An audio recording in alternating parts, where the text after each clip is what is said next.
দিনাজপুরের নবাবগঞ্জে বোনের ৩৩ শতক জমির বাঁকা ধান কেটে নিয়ে গেছেন আপন ভাই। এ ঘটনায় বোন বাদী হয়ে ভাইসহ ৬ জনের নাম উল্লেখ করে আদালতে মামলা দায়ের করেছেন। ঘটনাটি ঘটেছে গত ২৯/১১/২০২৪ তারিখে রোজ শুক্রবার সকালে উপজেলার গরিবপাড়া মৌজা এলাকায়।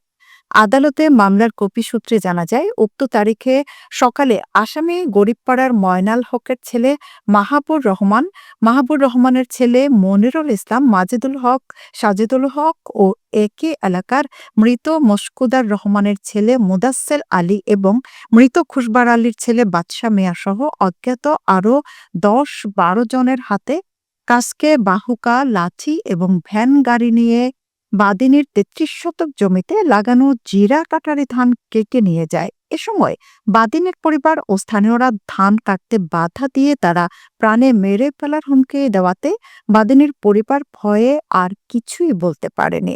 বর্তমান বাজার মূল্য ৩৪,০০০ টাকার ক্ষতি সাধন করেছে আসামিরা।